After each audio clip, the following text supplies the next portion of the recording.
블로그에 보니까 제 관심을 끄는 내용이 하나 실려 있었습니다. 전 세계 복권 당첨자의 최후라는 제목을 가지고 글을 썼는데 상당히 흥미로웠습니다. 전 세계의 수많은 나라들은 르또라는 복권을 통해서 사람들이 행운을 잡을 수 있는 기회를 줍니다. 로또 판매를 통해서 사회복지기금이나 또는 여러 소외된 계층을 돕는 일에 사용하고 있습니다. 이 로또에 한번 당첨이 되면 인생이 확 바뀌게 되죠. 적게는 몇십억, 크게는 몇백억, 심지어는 몇천억도 이제는 받는 사람이 생겨나고 있습니다. 그런데 이 복권에 당첨된 사람들, 소위 행운을 잡은 이 사람들, 하나님의 일반 은총을 받은 이 사람들의 최후가 기가 막혔습니다. 이 복권에 당첨된다는 것은 행운이지만 신학적으로는 은혜입니다. 일반 은혜죠. 특별 은혜는 구원입니다. 저와 여러분은 일반 은혜는 못 받았을지 모르지만 특별 은혜는 이미 받으셨습니다. 그것이 구원입니다. 자, 이 일반 은혜, 이 복권에 당첨된 자들의 최후를 제가 몇 명 소개하겠습니다. 윌리 헌트라는 분은요, 정말 가정적이고 착한 남편이셨습니다. 그런데 어느 날 30억이라는 복권에 당첨된 것입니다. 이분은 30억을 은행에서 찾은 후에 2년 만에 탕진을 해버렸습니다. 그리고 마약에 중독되었고 그 살아가는 아내와 이혼을 하고 새롭게 사귄 여자친구를 살해하게 되었습니다. 돈이 이 사람의 인생을 망가뜨린 것이죠. 또 한 사람을 소개한다면 에블린 아담스라는 분인데 여성분이십니다. 이분은 남들은 한 번 되는 것도 어려운데 2번이나 복권에 당첨되신 분입니다. 총 54억의 당첨금을 받으셨는데 이분은 당첨금을 받자마자 카지노에 가서 탕진을 해버리셨습니다. 그래서 그 인생이 얼마나 처참하고 비참해졌는지 몰라요. 또 한 사람 윌리엄 포스트라는 분인데 지금의 시세로 말한다면 1600억 가량 되는 당첨금입니다. 이 사람은 화로운 생활로 인해서 완전히 탕진해버리고 급기야는 은행에 10억이라는 빚을 진 빚쟁이가 되어버렸습니다. 그 후에 많은 사람들은 복권에 당첨된 후에 몇 년을 그 돈을 누리다가 그들은 자살하고 약물 중독에 걸리고 심지어는 정신병에 들어서 정신병원에 입원하는 그러한 최후를 맞이했습니다. 물론 복권을 당첨된다 그래서 다 이렇게 되는 건 아닙니다. 적지 않는 사람들이 정말 가치 있게 씁니다. 가난한 사람도 돕고 또 자기의 꿈도 펼치고 가족들도 건강한 생활을 할 수 있도록 힘써서 애써서 그들을 섬기기도 합니다. 그렇지만 대부분의 사람들이 이 복권에 당첨된 후에 너무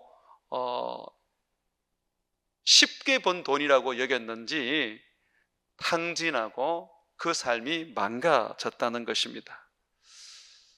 저는 한번 생각을 해봤습니다. 나도 복권에 당첨되면 망가질까? 저는 한 300억 정도 당첨됐으면 좋겠어요. 그러면 제가 꿈꾸는 대로 300명의 선교사를 보낼 수 있을 것 같아요.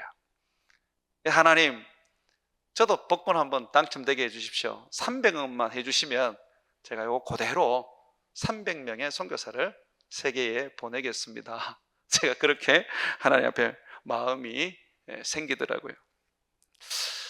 여러분, 우리의 구원은 어떻습니까?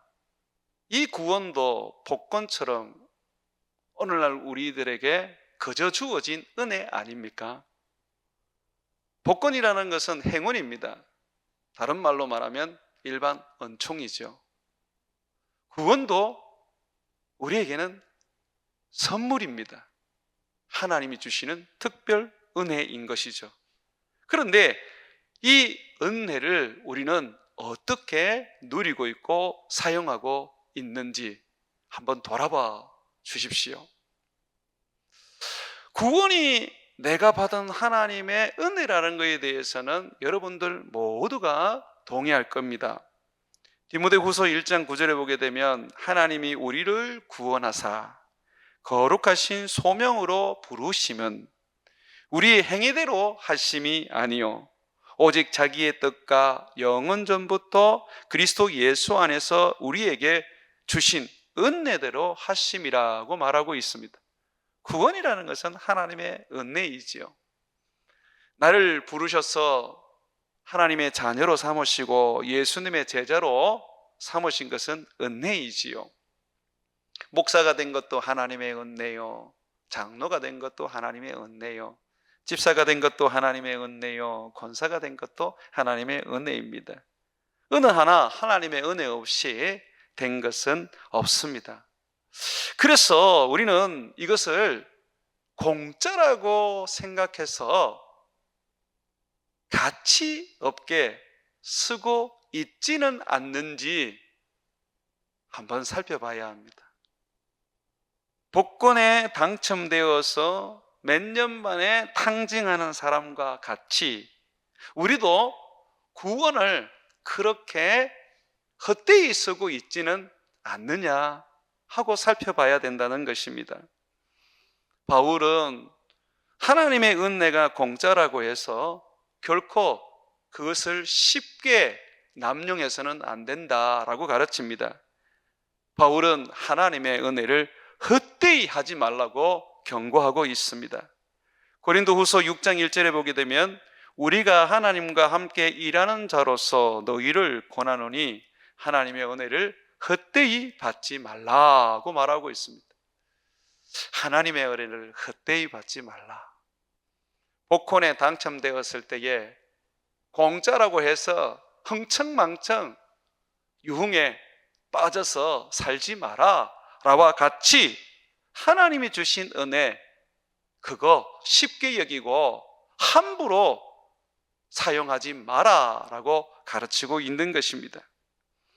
바울은 누구보다도 하나님께 은혜를 받은 사람입니다.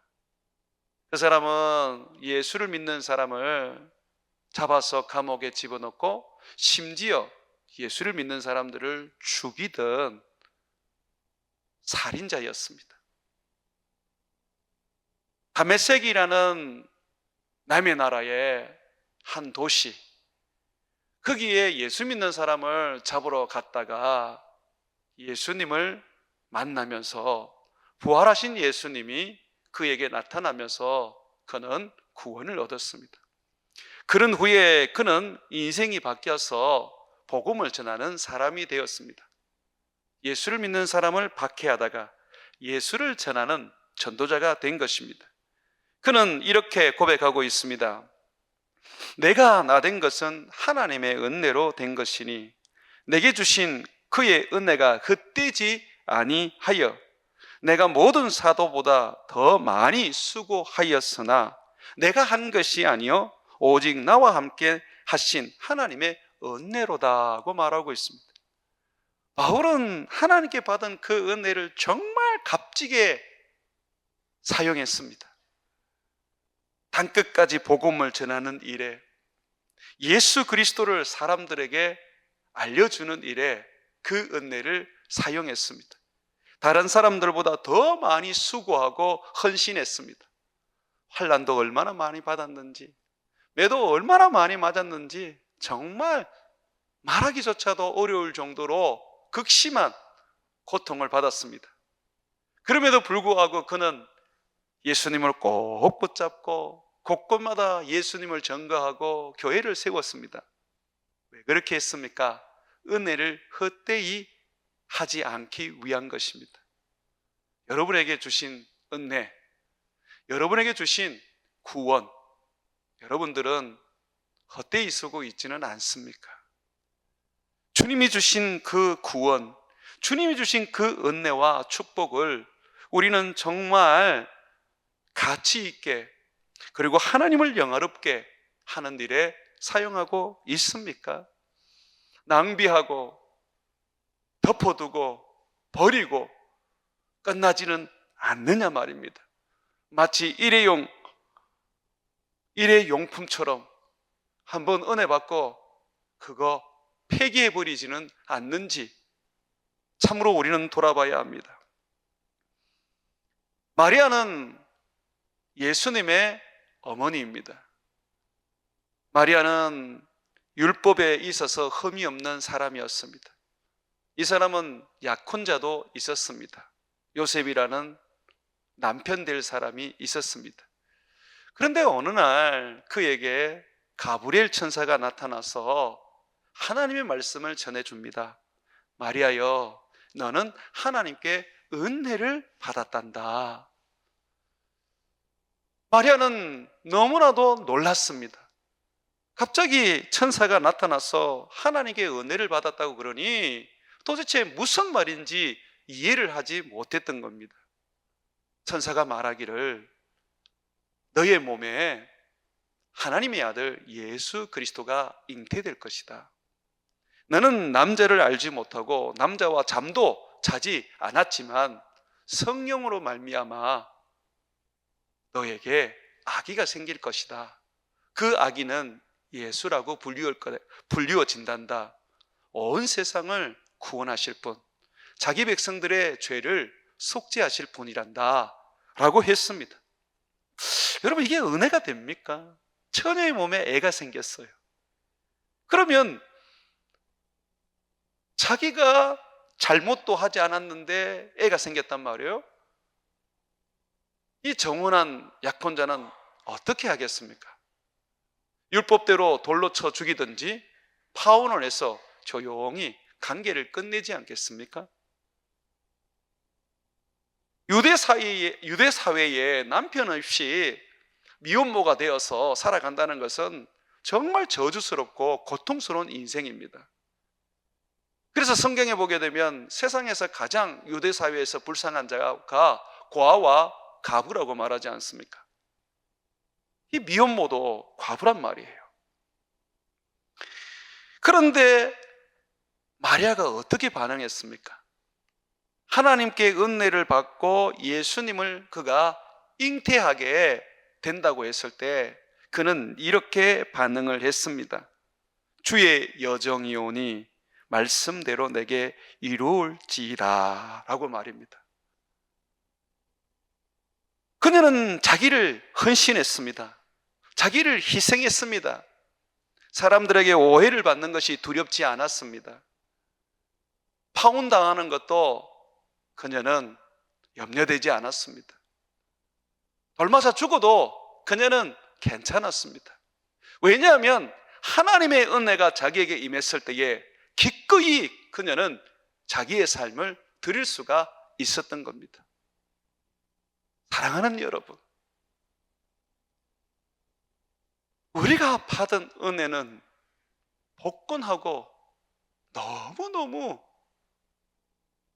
비교할 수 없을 정도로 보배롭고 귀중합니다. 예수님이 십자가에 못 박혀 죽으심으로 창조주 하나님, 독생자 하나님, 그분이 인간의 몸을 입고 이 세상에 오셔서 십자가에 못 박혀 죽으심으로 말미암아 우리에게 구원을 주신 은혜입니다. 마귀의 종에서 하나님의 아들로 바꾸어 주신 은혜입니다. 우리의 은혜가 공짜이지만 그러나 그 은혜가 우리에게 주어지기까지는 얼마나 많은 예수님의 희생과 헌신과 생명이 거기에 쏟아부어진지 모릅니다. 그런데 이 은혜를 공짜로 받았다고 해서 헛되이 있을 수 있겠습니까? 바울처럼 정말 주님을 위해서 내 인생을 드리고 내 삶을 드리며 모든 환난과 가난과 핍박 속에서도 주님을 위하여 복음을 전하는 삶이 되어야 되지 않겠습니까? 마리아처럼 하나님의 은혜를 받았을 때에 그 은혜가 도리어 자기에게 파혼을 당하게 하고 미혼모라는 꼬리표를 붙이게 만든다 할지라도 그 은혜를 은혜되기 위하여 자기 자신을 희생하고 헌신해야 되지 않을까요? 구원은 은혜로 받았지만 심판은 행위로 결정이 납니다. 오늘 여러분들이 읽었던 말씀은 소위 백보자 심판이라는 마지막 심판입니다. 흰 보좌, 이 백보좌에 앉아 계시는 분은 다름 아닌 예수 그리스도이십니다. 모든 심판을 그의 아들이신 예수님께 하나님 아버지는 맡기셨습니다. 예수님은 흰 보좌에 앉으셔서 세상을 심판하십니다. 그때에는 지구도 없어지고 우주도 없어집니다. 11절 말씀 한번 보시죠. 또 내가 크고 흰 보좌와 그 위에 앉으신 이를 보니 땅과 하늘이 지구와 우주가 그 앞에서 피하여 간 데 없더라. 이미 세상은 다 멸망하고 사라져 버렸습니다. 거기에 지금 우리가 심판을 받습니다. 누가 심판을 받습니까? 12절에 보니까 또 내가 보니 죽은 자들이 큰 자나 작은 자나 어른이나 아이나 그 보좌 앞에 서 있는데 죽은 자들이 다 서 있더란 말입니다. 거기에 보니까 심판의 기준이 되는 책들이 있습니다. 먼저 책들이 펴 있는데 또 다른 책이 펴져 있는데 곧 생명책이라고 말하고 있습니다. 책들이라는 것은 행위책들입니다. 생명책은 단수로 책이라고 말하고 있습니다. 지금 예수님의 보좌 앞에 행위책들이 쫙 펴져 있고 우리의 행위가 기록되어 있는 그 행위책들이 펴져 있고 그리고 생명을 얻은 자들, 구원을 얻은 자들의 이름이 새겨져 있는 생명책도 펴져 있었습니다. 주님은 이것대로 심판을 한다고 말하고 있습니다. 12절을 한번 보십시오. 또 내가 보니 죽은 자들이 큰 자나 작은 자나 그 보호자 앞에 서 있는데 책들이 펴 있고 또 다른 책이 펴졌으니 곧 생명책이라 죽은 자들이 자기 행위를 따라 책들에 기록된 대로 심판을 받으니.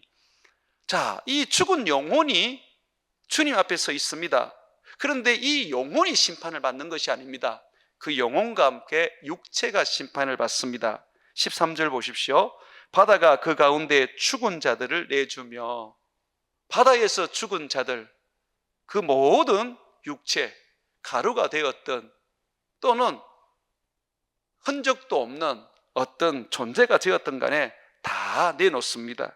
또 사망과 음부도 그 가운데서 죽은 자들을 내주매, 성경은 음부라고 말할 때, 사망이라고 말할 때는 무덤을 말하기도 합니다.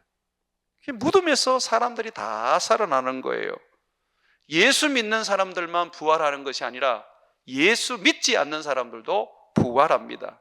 한번 따라합시다. 예수 믿는 사람은 의의 부활로, 예수 믿지 않는 사람은 심판의 부활로. 우리가 부활하는 것은 그리스도의 몸을 입고, 부활하신 예수님의 몸만입니다. 그와 똑같은 몸을 입고 눈물도 없고 슬픔도 없고 죽음도 없이 영원한 생명을 가지며 천국을 상속받은 자로서 왕노릇하며 살기 위함이지만, 믿지 않는 자들이 부활하는 것은 그 육체를 가지고 지옥에 가서 영원토록 고통과 괴로움과 아픔을 당하게 하기 위한 것입니다.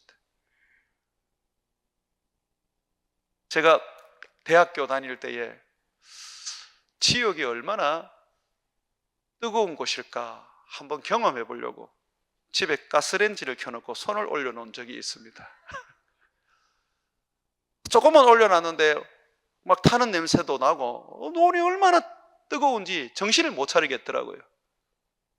잠깐 가스레인지에 불을 켜고 손을 얹어도 그만큼 고통스러운데 하물며 지옥에서 영원히 그 부활한 몸이 저주를 받고 형벌을 받고 고통을 받는다고 했을 때 여러분 얼마나 끔찍하겠습니까? 주님께서 뭐라고 말하고 있습니까? 그 행위대로 심판을 한다는 것입니다. 우리가 주님 앞에 섰을 때에 주님은 우리의 행위에 대하여 말씀하십니다. 믿지 않는 사람들은 믿지 않기 때문에 그것이 그들에게 죄가 됩니다. 주님은요, 죄 중에 가장 큰 죄가 예수님을 믿지 않는 죄라고 가르치고 계십니다.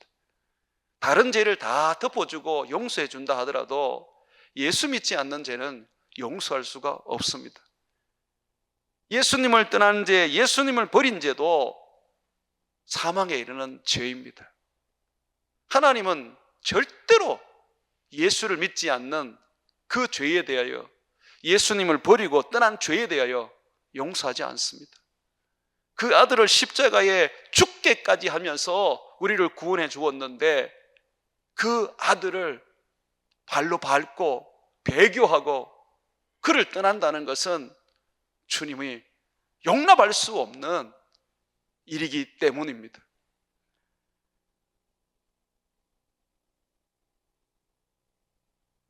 천년 왕국 후에 지옥에 있던 사단이 풀려납니다. 잠시 풀려나서 만국을 미혹하고 믿는 자도 미혹합니다. 왜 그렇게 합니까? 주님 너무 가혹하지 않습니까? 사탄이 찝쩍거리지 않아도 이 세상 속에서 믿음 생활하는 것이 쉽지 않는데, 시험과 환난이 없어도 믿는 믿음을 가지기가 어려운데, 귀신도 아니고 귀신의 왕 사탄을, 지옥에 갇혀 있는 이 사탄을 마지막에 풀어서 우리를 미혹하게 하고 시험하게 한다면 과연 우리가 그 시험과 미혹을 이길 수 있을까요? 왜 주님은 그렇게 하실까요? 주님은 그렇게 하는 이유를 우리에게 말합니다.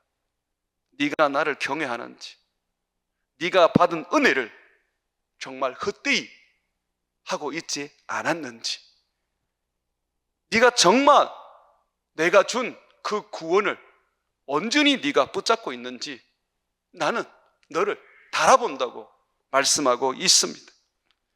계시록 2장 23절에 보게 되면 두아디라 교회에 대하여 이렇게 말합니다. 내가 사망으로 그의 자녀를 죽이리니 모든 교회가 나는 사람의 뜻과 마음을 살피는 자인 줄 알지라.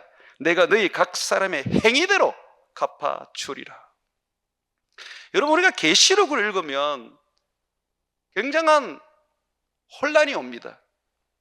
목사님들에게 배울 때는 늘 은혜로 구원을 받고 은혜로 하나님의 자녀가 되고 은혜로 산다고 말합니다.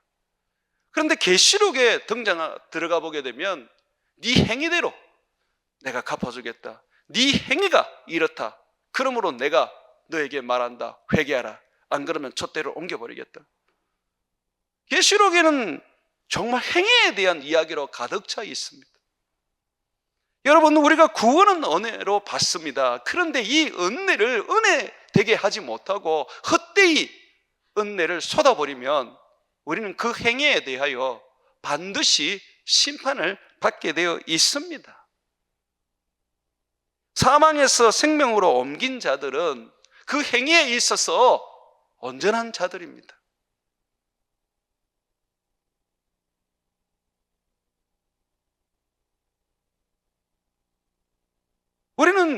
우리가 가지고 있는 이 믿음이 살아있는 믿음인지 죽은 믿음인지 하나님 앞에 증명해 내어야 합니다. 죽은 믿음은 절대로 구원을 얻지 못합니다. 야고보서 2장 14절에 보게 되면 내 형제들아, 만일 사람이 믿음이 있노라 하고 행함이 없으면 무슨 유익이 있으리요? 그 믿음이 능히 자기를 구원하겠느냐? 구원 못한다는 겁니다. 행함이 없는 믿음, 죽은 믿음은 우리를 구원할 수가 없습니다. 이와 같이 행함이 없는 믿음은 그 자체가 죽은 것이라. 영혼 없는 몸이 죽은 것 같이 행함이 없는 믿음은 죽은 것이니라. 우리는 죽은 믿음을 가지고 있으면 결코 천국에 들어갈 수가 없습니다. 믿음으로 구원을 얻는다는 것은 살아있는 믿음을 말하는 것입니다. 죽은 믿음 아무 때나 쓸모가 없습니다. 사무엘상 2장 3절에 보게 되면 한나는 이렇게 하나님 앞에 찬양을 합니다. 심히 교만한 말을 다시 하지 말 것이며 오만한 말을 너희 입에서 내지 말지어다. 여호와는 지식이 하나님이시라 행동을 달아보시느니라. 주님은 우리가 받은 은혜, 그 은혜 위에 우리가 세워진 이 믿음, 살아있는지 죽었는지, 살아있는 믿음은 행함이 있는 믿음입니다. 주님은 달아보신다고 말씀하고 있습니다. 야고보서 1장 12절에 봐도 우리는 시험을 받는다고 말합니다. 우리의 믿음이 살았는지 죽었는지 하나님께서 확인하시기 위하여, 하나님이 테스트하시기 위하여 시험한다고 말합니다. 시험을 참는 자는 복이 있나니 이는 시련을 견디어낸 자가 주께서 자기를 사랑하는 자들에게 약속하신 생명의 면류관을 얻을 것이기 때문이다 라고 말하고 있기 때문입니다. 사랑하는 여러분, 믿음이라는 것은 은혜 위에 세워지는 겁니다. 주님은 우리에게 믿음을 키워주시기 위하여 믿음으로 구원을 얻으며 믿음으로 순종하게 하기 위하여 은혜를 부어주시는 겁니다. 그런데 이 은혜가 그저 내게 믿음을 키우는 일에 사용되지 않는다면, 이 은혜가 살아있는 믿음이 되는 데에 사용하지 않는다면 우리는 그 은혜를 헛되이 한 것입니다. 가뭄에 농사꾼에게는 하늘의 비가 얼마나 큰 은혜인 줄 모릅니다. 그래서 농사꾼들은 가뭄에 비가 내려지면 그 비를 저장하기 위해서 웅덩이를 파거나 또는 그 물을 저장할 수 있는 탱크를 만들어 놓습니다. 그래서 또 가뭄이 오면 거기에 저장된 물을 통하여서 계속해서 식물들이 그 물을 먹고 자라게 하려는 것이죠. 은혜라는 것이 그렇다는 겁니다. 그저 내가 받는 그 은혜 날마다 주어지는 거 아니지 않습니까? 그 은혜가 주어졌을 때에 우리는 그 은혜를 믿음을 키우는 일에 사용해야 합니다. 주님 앞에 내 삶을 드리고 주님 앞에 제자로서 살기 위한, 인생이 되기 위하여 은혜를 사용해야 한다는 겁니다. 그런데 대부분 보면 그냥 은혜 한번 받고 마음의 감동으로 끝나버립니다. 아, 내가 방언하네? 아, 오늘은 내 마음이 즐겁고 행복해지네? 그리고 끝나버린다는 겁니다. 바울은 은혜를 헛되이 받지 않았습니다. 그 은혜를 힘입어서 다른 사도들보다 더 많이 수고하고 헌신을 했습니다. 마리아는 은혜를 받았을 때에 자기 삶을 드리고 파혼을 당하더라도, 돌 맞아 죽게 될지라도 그는 그 모든 것을 감수하는 믿음을 주님 앞에 드렸던 것입니다. 주님이 주신 은혜를 헛되이 하지 않는 자가, 주님이 주신 은혜를 헛되이 하지 않는 자가 새 하늘과 새 땅에 들어갑니다. 이들이 생명책에 그 이름을 기록한 자들입니다. 계시록 21장 27절에 보게 되면 무엇이든지 속된 것이나 가정한 일 또는 거짓말하는 자는 결코 그리로 들어가지 못하되 오직 어린 양의 생명책에 기록된 자만이 들어가리라고 말하고 있습니다. 자, 여러분들의 이름이 생명책에 기록되려면 반드시 행위가 있어야 됩니다. 계시록은 이 생명책에 기록된 자의 행위를 이렇게 말하고 있습니다. 계시록 14장 12절과 13절 말씀입니다. 성도들의 인내가 여기 있나니 그들은 하나님의 계명과 예수에 대한 믿음을 지키는 자라. 또 내가 들으니 하늘에서 음성이 나서 이르되 기록하라. 지금 이후로 주 안에서 죽는 자, 예수 믿다가 순교하는 자 복이 있도다 하시매 성령이 이르시되 그러하다. 그들이 수고를 거치고 쉬리니 천국에 들어간다는 말입니다. 이는 그들의 행한 일이 나름이라 하시더라. 그들이 인내를 가지고 예수를 믿는 믿음을 지킴으로 말미암아 주님은 그들에게 참 쉼, 참 안식, 천국을 주시는 것입니다. 사랑하는 여러분, 나는 예수를 믿기 때문에 천국 간다. 그런데 여러분 믿음이 죽은 믿음이라면 그 믿음은 아무 쓸모없는 믿음입니다. 귀신도 하나님을 압니다.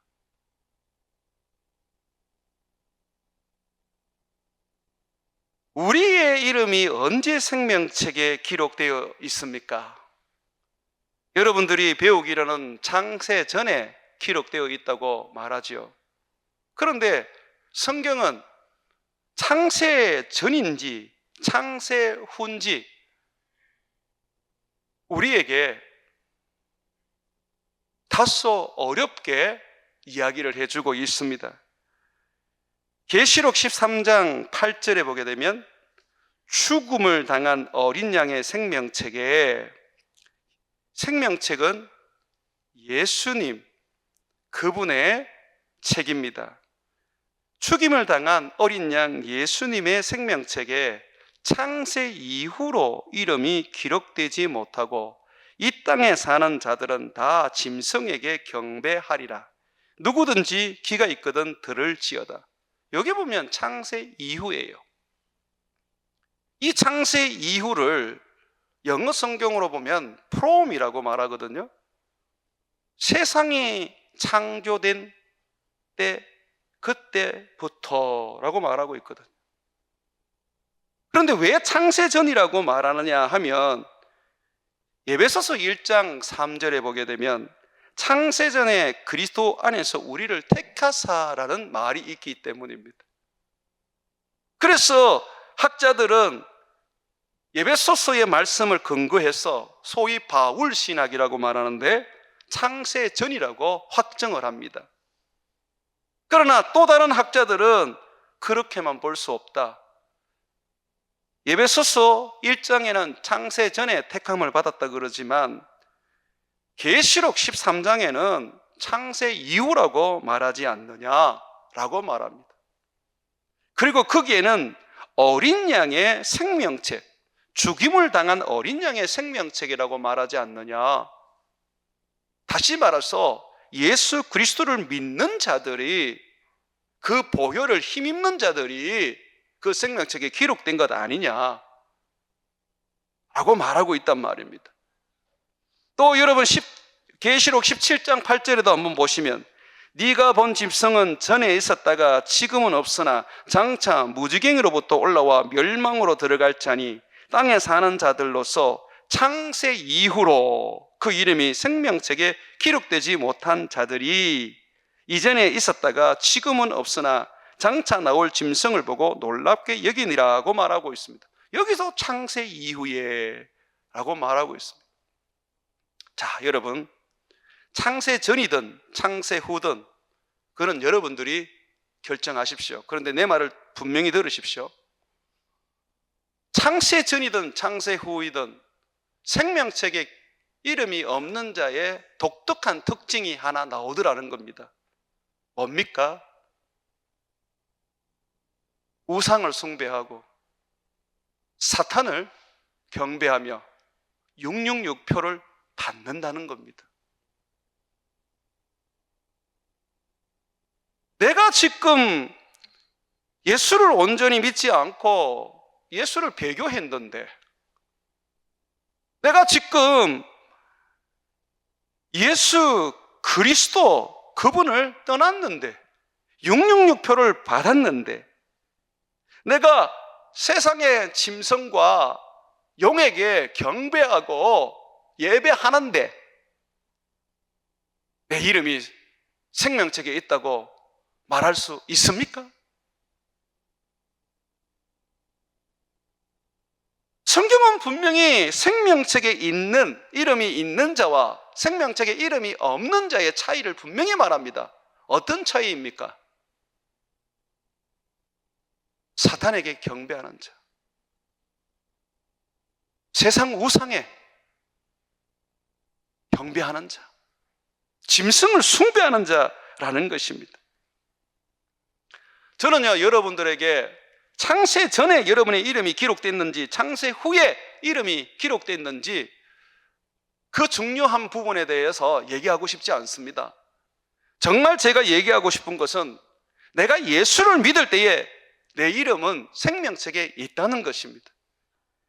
로마서 10장 9절과 8절에 보게 되면 네가 만일 내 입으로 예수를 주로 시인하며 또 하나님께서 그를 죽은 자 가운데서 살리신 것을 내 마음에 믿으면 구원을 얻으리라. 사람이 마음으로 믿어 의에 이르고 입으로 시인하여 구원에 이르느니라. 누구든지 주의 이름을 부르는 자는 구원을 받으리라고 말하고 있습니다. 그러면 내가 생명책에 이름이 있다면 반드시 예수를 믿어야 하고 예수님의 이름을 부르는 자가 되어야 합니다. 예수님의 이름을 부르지 않는다면 생명책에 그 이름이 없다는 겁니다. 그러면 이런 하나의 추론을 한번 해보겠습니다. 생명책에서 내 이름이 혹 지워질 수 있을까? 여러분 어떻게 생각하세요? 제가 지워질 수 있다는 전제를 가지고 성경의 가르침을 8가지 정도 설명을 해볼게요. 첫 번째, 모세가 하나님 앞에 엎드려서 이스라엘 백성들이 송아지 우상을 숭배한 것을 용서해달라고 기도했습니다.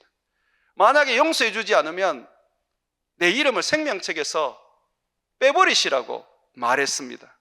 그때 하나님이 뭐라고 말씀하셨습니까? 출애굽기 32장 33절에 보게 되면 여호와께서 모세에게 이르시되 누구든지 내게 범죄하면 내가 내 책에서 그를 지워버리리라고 말씀하셨습니다.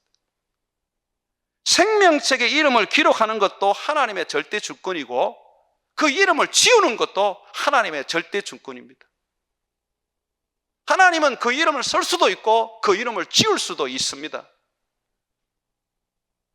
교리가 하나님을 묶어놓을 수 없습니다. 장로교 교리가, 칼빈주의의 교리가 하나님의 절대 주권을 묶어놓을 수 없단 말입니다. 한나는 뭐라고 고백했습니까? 여호와는 죽이기도 하시고 살리기도 하시고 지옥에 내리게도 하시고 거기에서 올리기도 하시는도다. 여호와는 가난하게도 하시고 부하게도 하시며 낮추기도 하시며 높이기도 하시는도다 라고 했습니다. 주님은요, 그의 뜻대로 죽이시기도 하시고 살리기도 합니다. 두 번째, 세례 요한의 설교입니다. 당시 이스라엘 사람들은 자기들이 다 아브라함의 자손으로 구원을 얻었다고 생각했습니다. 구원의 정표로 몸에 할례를 했었습니다. 그런데 세례 요한은 웃기는 소리 하고 있네 라고 말했습니다.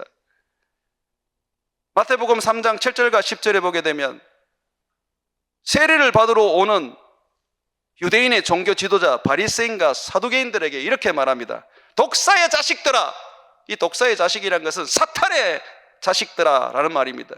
누가 너희를 가르쳐 임박한 진노를 피하라 하더냐? 그러므로 회개에 합당한 열매를 맺고 속으로 아브라함이 우리 조상이라 생각하지 말라. 나는 구원을 얻었다. 나는 아브라함의 자손이다. 웃기는 소리 하지 마라 라고 말합니다. 하나님은 능히 이 돌들로 아브라함의 자손이 되게 하시리라. 이미 도끼가 나무 뿌리에 놓였으니 좋은 열매를 맺지 아니하는 나무보다 찍혀 불에 던져지리라 고 했습니다. 하나님이 어떻게 하신다고요? 돌도 아브라함의 자손, 구원 얻은 백성을 만들 수 있다고 말합니다. 돌을 갖다 놓고 하나님께서 자기 백성으로 삼을 수 있는데 하물며 아브라함의 자손이라고 여기는 유대인들을 하나님께서 어찌 버리지 않으시겠습니까? 세 번째, 시편 69편에 나오는 기도의 내용인데 이것은 예수님의 기도 내용입니다. 다윗의 입술을 통하여서 미리 예언적으로 기록된 것인데 이 부분은 모든 학자가 다 동의하는 예수님의 기도입니다. 거기에 보면 예수님이 이렇게 기도합니다. 그들을 생명책에서 지우사 의인들과 함께 기록되지 말게 하소서. 예수님의 그 기도 속에 생명책에서 지워라고 아버지께 간청을 하고 있습니다. 만약에 한번 기록된 것을 지울 수 없다면 예수님은 지금 잘못된 기도를 하고 있는 것입니다. 우리 하나님은 전능하신 분이십니다.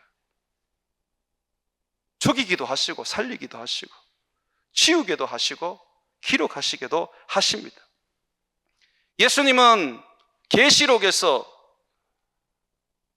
한 교회, 4대 교회를 향하여서 내가 너희의 이름을 다 지워버리겠다고 간접적으로 말씀하셨습니다. 계시록 3장 3절과 5절에 보게 되면 그러므로 네가 어떻게 받았으며 어떻게 들었는가 생각해라. 지켜 회개해라. 회개하라 그랬습니다. 만일 일깨지 아니하면 회개하지 않으면 내가 도둑같이 이르리니 어느 때에 너에게 이를지 네가 알지 못하리라. 내가 너를 도둑같이 이르겠다는 것은 너를 버리겠다는 겁니다. 우리에게는 도둑같이 임한다고 하지 않았습니다. 계속해서 보시면 그러나 사대에 그 옷을 더럽히지 아니한 몇 명이 너에게 있어 흰 옷을 입고 나와 함께 다니리니 그들은 합당한 자인 영구라. 이기는 자는 이와 같이 흰 옷을 입을 것이요 내가 그 이름을 생명책에서 결코 지우지 아니하고 그 이름을 내 아버지의 앞과 그의 천사들 앞에서 시인하리라고 말하고 있습니다. 여기서 보면 몇 명만 그 이름을 지우지 않는다고 말했습니다. 맞죠? 이 말씀을 잘 읽어보십시오. 사대교회 회개하지 않으면 지워버리신대요. 하지만 거기에 흰옷을 입고 있는 몇몇이 있다. 그 사람들은 내가 지우지 않겠다라고 지금 말씀하고 있는 것입니다. 다섯 번째입니다. 예수님은 포도나무 비유를 통하여서 내 안에 거하지 않으면 버려진다고 분명하게 말했습니다. 요한복음 15장 6절에 보게 되면 사람이 내 안에 거하지 아니하면 가지처럼 밖에 버려져 마르나니 사람들이 그것을 모아다가 불에 던져 사르느니라고 말했습니다. 주님 안에 딱 달라붙지 않으면, 믿음을 가지고 주님을 따르지 않으면 주님 버리신다고 말합니다. 은혜를 주시는 것은 믿음을 가지게 하시는 것이고 그 믿음을 키워서 그 믿음을 강하게 해서 예수님께 붙어있게 하기 위한 것입니다. 여섯 번째, 바울의 신학을 가리키는 학자들은 바울은 한번 생명책에 이름이 기록되면 절대로 지워지지 않는다고 가르친다고 합니다. 그런데 왜 바울은 자기 이름이 생명책에서 지워질까 봐 두려워했을까요? 고린도전서 9장 27절에 보게 되면 내가 내 몸을 쳐 복종하게 하면 내가 남에게 전파한 후에 자신이 도리어 버림을 당할까 두려워함이로다. 바울은 두려웠습니다. 복음을 전해서 많은 사람들은 구원을 얻는데 자기는 도리어 버려질까 봐 두려웠습니다. 뿐만 아니라 바울은 이신칭의의 교리를 담고 있는 로마서에 하나님이 이스라엘을 버리셨고 또 이방인을 구원하셨는데 이방인이 믿음을 저버리면 그들도 버리실 것이라고 말했습니다. 버린 이스라엘도 믿음을 가진다면 다시 접붙여 주리라고 말하고 있습니다. 로마서 11장 21절과 23절입니다. 하나님이 원가지들도, 이 원가지라는 것은 이스라엘 백성을 말합니다. 아끼지 아니하셨는즉 아끼지 않고 이 가지를 잘라버렸는데 하물며 너도 아끼지 아니하시리라. 그러므로 하나님의 인자하심과 준엄하심, 조금의 여지도 없이 매우 엄격한 것을 말하는 것입니다. 이 준엄하심을 보라. 넘어지는 자들에게는 준엄하심이 있으리라. 너희가 만일 하나님의 인자하심에 머물러 있으면 그 인자가 너희에게 있으리라. 그렇지 않으면 너도 찍힌바 되리라. 그들이 믿지 아니하는데 머무르지 아니하면 접붙임을 받으리라. 유대인들이 믿지 않는데 머무르지 않는다면, 회개하고 돌아온다면 다시 주님은 구원하리라고 말합니다. 왜냐하면 그들을 접부실 능력이 하나님께 있기 때문이다. 자를 권세, 붙일 권세가 예수님께 있다는 것입니다. 마지막으로 천국에 들어갈 약속이 있어도 들어가지 못하는 자가 있을 수 있다고 히브리서에서는 경고합니다. 히브리서 4장 1절에 보게 되면 그러므로 우리는 두려워할지니 그의 안식에 들어갈 약속이 남아 있을지라도 너희 중에서, 교인 중에서 혹 이르지 못할 자가 있을까 함이라. 두려워하라고 우리에게 가르치고 있습니다. 누가 언제 버림을 받습니까? 누가 생명책에서 지워집니까? 배교하는 자입니다. 예수님을 버리는 자입니다. 예수님을 부인하는 자입니다. 가룟 유다와 같이 예수님을 배신하는 자입니다. 성경은 이 배교자를 4가지로 소개하는데, 첫 번째, 사람 앞에서 예수님을 부인하는 자; 두 번째, 이단에 빠진 자; 세 번째, 말씀에 불순종하고 끝까지 회개하지 않는 자; 다섯 번째, 타락한 자라고 말합니다. 오늘날 목사들이 동성애를 합법화하면서 교회 안에서 가르치고 온갖 음행과 탐욕과 악을 서슴없이 저지르는데 그들은 타락한 자들입니다. 그들의 이름은 생명책에 없습니다. 말씀에 불순종하면서 하나님의 백성이라고 우겨대는 사람들, 하나님이 회개하라고 그렇게 얘기하는데도 회개하지 않는 사람은 그 생명책에 없습니다. 이단에 빠진 자는 이미 배교자입니다. 거짓 그리스도와 거짓 선지자들이 할 수만 있으면 믿는 자들을 미혹시켜서 타락시키는 것입니다. 말세가 되면 이 문제는 아주 심각하게 나타납니다. 바울은 디모데에게 성령이 밝히 말씀하시기를 후일에 어떤 사람이 믿음을 떠나 미혹하는 영과 귀신의 가르침을 따르리라고 말하고 있습니다. 이들은 다 버림받은 자들이 됩니다. 바울과 함께 복음을 전하던 알렉산더와 후메네어도 결국은 믿음에서 파손해서 사단에게 내어준 바 되었습니다. 그래서 성경은 우리에게 이렇게 경고합니다. 그러므로 두렵고 떨림으로 주님의 은혜와 구원과 믿음을 헛되이 받지 마라. 주신 은혜를 은혜되게 너희의 값을 지불해라. 그래서 당당하게 너희의 이름을 생명책에 두고 새하늘과 새 땅에 들어가라고 말합니다.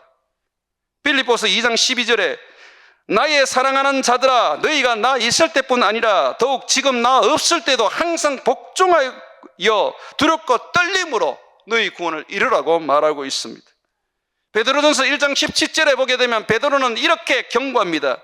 외모로 보시지 않고 각 사람의 행위대로 심판하시는 이를 너희가 아버지라 부른즉 너희가 나그네로 있을 때에 두려워함으로 지내라고 말합니다.